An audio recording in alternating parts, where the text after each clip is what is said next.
What has it been like being pregnant in an RV? After all this time and our experiences, would we recommend it? Has it been a good experience or not? What have the benefits been and what has not worked out so well? Now that I'm in the home stretch of this pregnancy, I'll let you know all that and more in this pregnancy update video.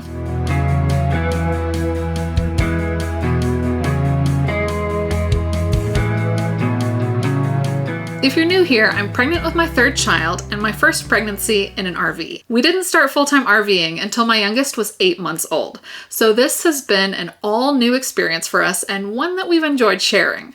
And now that we've finished our whirlwind loop tour through Michigan and back through Colorado with our RV, we knew this update was on the to-do list. I'm now in week 34, which means I'm in the third trimester and final months before baby's arrival.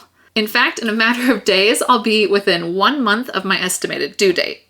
So we wanted to make sure we got this video out to you all before baby arrives, so we'll be interspersing this and a few other videos among our travel content. The bottom line up front is that I've been feeling good, and RVing while pregnant has been going really well. I'll give you plenty of details, but feel free to use the timestamps to skip around to things that you might be most interested in.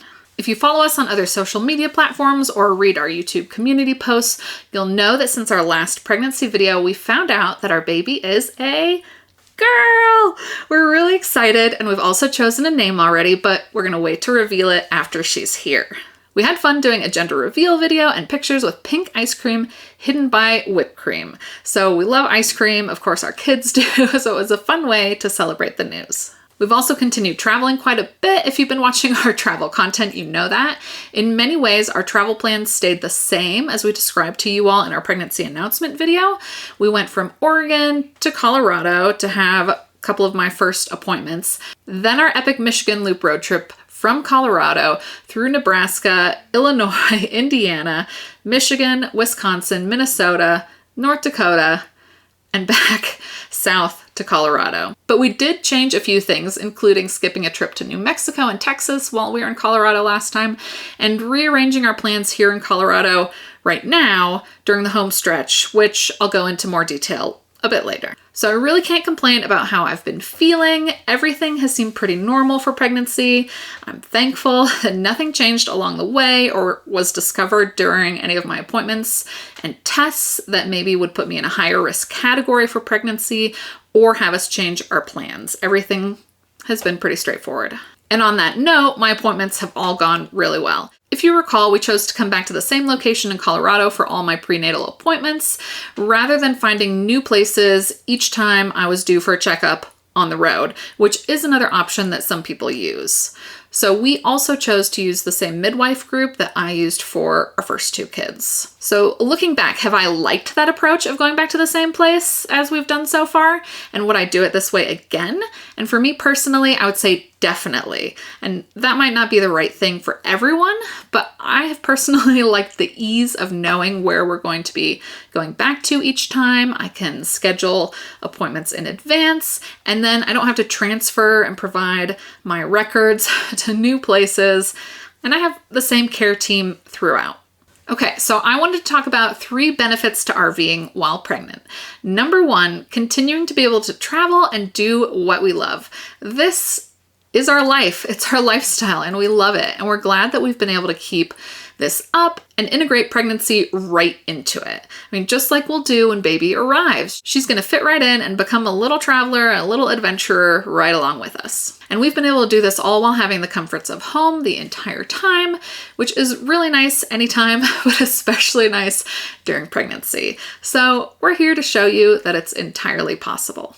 Number 2, I've been less sedentary and have gotten more exercise, just naturally from our day-to-day travel life. And sure, you can choose to be as active or sedentary as you want, really in any situation, depending on your own pregnancy, whether you're traveling like us or living in a home. But I found that the sightseeing and hiking we were doing was an easy way to keep me active without having to think much about it and plan other workout activities.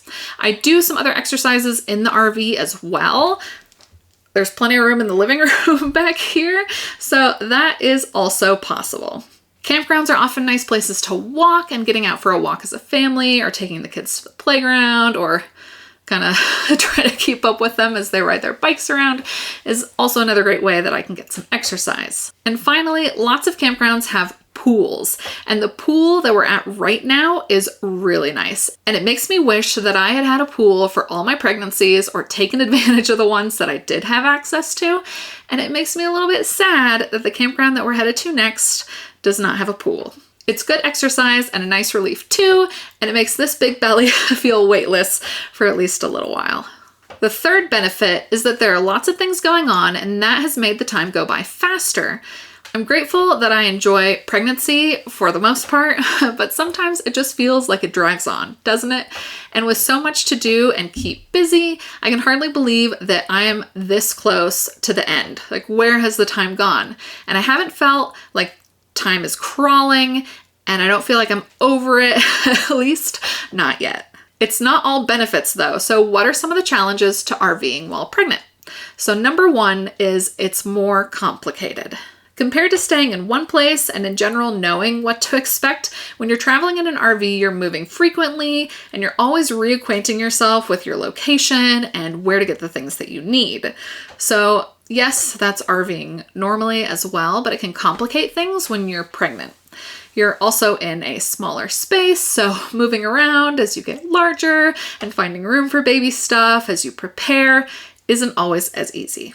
Number two is dealing with any issues that arise. It's a bit harder to deal with random issues in new locations, and for us, our biggest issue has been truck issues. And not just a little issue, but one that put the truck out of commission while Kevin worked to fix it and essentially stranded us for over a week. Thankfully, it worked out for us, and we'll bring you the full story in a separate video. Number three is being away from your care team at times, and you have to decide if that's something you're comfortable with personally or not. And if your pregnancy is low risk enough to make that safe, that's definitely a big consideration. So far, I haven't needed anything in between my appointments with my care team, but if I did, I'd have to reach out over the phone or find somebody local to see. When I'm in state, so now that I'm back in Colorado with my care team, I am able to have virtual appointments. But the challenge there was making sure that I had enough internet connectivity, which is, the bane of any RV traveler's existence anyway. That can complicate things. And I did have to postpone an appointment once for that exact reason. Not everything goes completely as expected either. So we've made some adjustments to keep traveling while RVing, while pregnant working for all of us. So number one is that I've been resting more. That's completely necessary and expected during pregnancy. And even though it's been good to stay so active with sightseeing, I've been building in lots of time for me to rest, and that was key. And everybody in my family has been very supportive of that. The kids know that mama needs to rest more, and Kevin picks up the slack, and I'm really grateful for that. But I definitely rested a lot and still am actually. So definitely build in time for yourself to have some downtime, which helps take care of you, your body, your baby. I've never regretted a good nap. The second thing that we've adjusted is changing our travel plans. There were times we decided to travel a little less, like when we skipped our New Mexico and Texas trip, because we felt like getting to Colorado had already been so much travel. We were also forced to extend one of our stays in Western Colorado because of the truck issues. We were originally going to stay 2 weeks, and then we had to extend it to 4 weeks.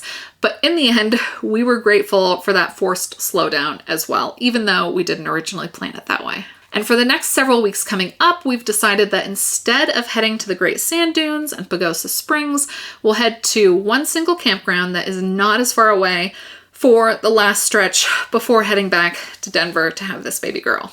This time the change of plans was due to deciding that we wanted to be in a location with closer access to hospitals rather than boondocking further away. We took a look at the maps and said, that at this point, maybe that didn't make us feel so comfortable, so we adjusted a bit.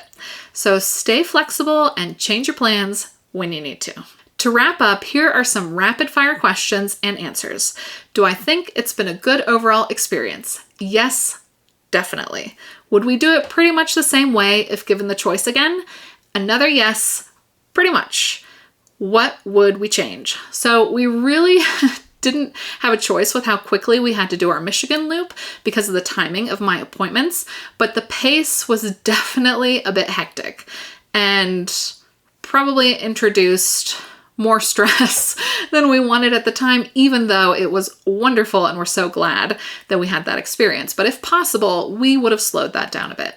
Also, I think we'd get more reservations near Denver on the books as a safeguard in case we'd had to go back for any additional appointments or just wanting to be closer. And that's because of the challenges with booking there, because Denver and the state parks and the popularity of everything.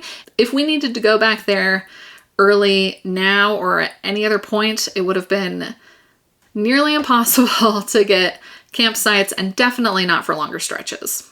And finally, what's next? So it's a bit of a waiting game at the moment, but in the meantime, we're rearranging some things in the RV to make space for baby and all her things and her sleeping space. So in a couple weeks, we have a video showing you how we're transforming our bedroom closet into the baby room. So stay tuned for that.